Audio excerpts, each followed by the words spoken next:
For the musculoskeletal diseases, I chose gout and tendonitis. Gout, it is a disease that is a result from deposition of monosodium urate crystals, which is shown here, uric acid crystallization, in the tissues when there is an increased serum uric acid. Formation of uric acid crystals occur. The occurrence of monosodium urate crystals is in the joints, bones, soft tissues. So it's not just in the feet, but it can also be in other areas that the bone, there could be the uric acid buildup between the bones. And this is what it does look like as well. Describe the diagnostic testing utilized for the problem. Synovial fluid aspiration, usually using a polarized light microscope. Conventional radiography, not reliable in the early stages, but it is able to see that in the more advanced, like something like when they're as heavily as this is. An ultrasound could also be performed to look for bone erosion. Next, discuss the clinical manifestations of the problem. The joints feel hot and very tender to the point of being unable to even get anything to touch it. If something would touch these areas, the person would have a very painful feeling. Swelling in and around the affected joint, which you can see here.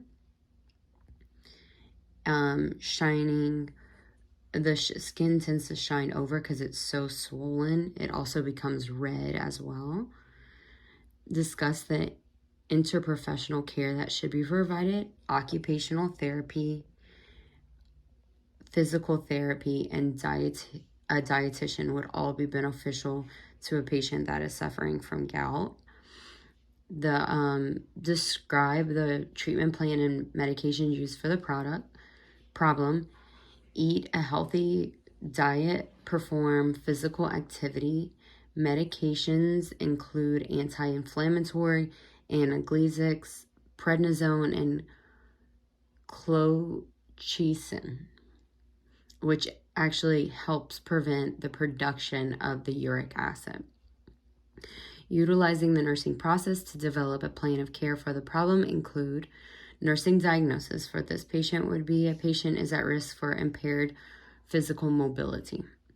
Outcomes, short term, the patient will walk down the hall once per nursing shift with assistance.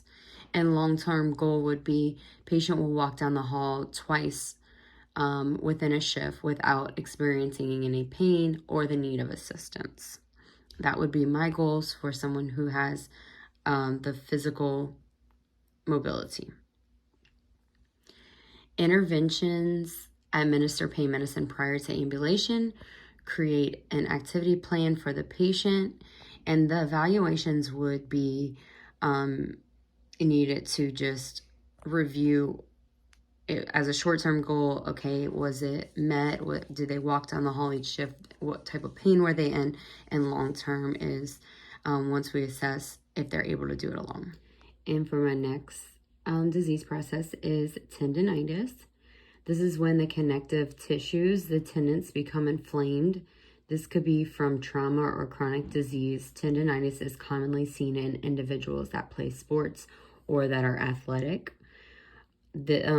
Describe the diagnostic testing. An ultrasound to detect swelling. X-ray can rule out any fractures or arthritis. It's really important that those are all ruled out to understand if it's actually the soft tissue or tendons that are causing the problem. Discuss the clinical manifestations of the problem. Dull, aching pain when moving the affected limb. It also can cause sharp, sudden pain.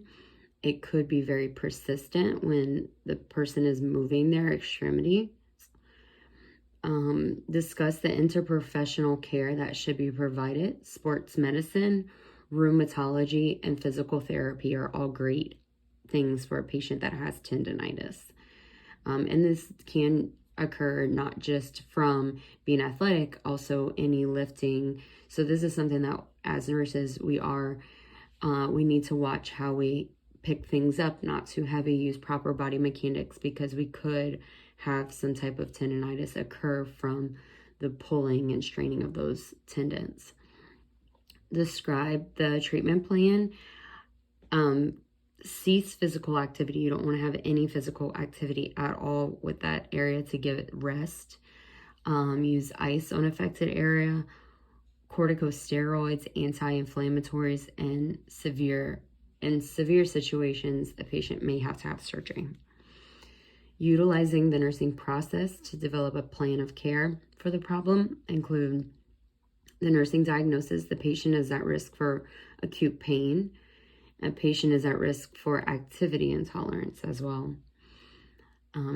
They're at risk for activity intolerance because they may not be able to use that extremity at all, and the pain would be from over the use of the tendonitis. Short-term outcome, patients should limit all activity. Long-term will be work with physical therapy. This is something as a nurse we would make sure that they have a consult put in and advise with the physician as well to make sure that they put in a consult to have physical therapy, an order for that. Interventions, the nurse will provide ice and heat to apply to the affected area. Nurse will assist with ambulation, and the nurse will provide support to the affected area. So any lifting, a pillow to help raise it, something to help with comfort measures. And to evaluate the plan of care, it would be to decrease the pain.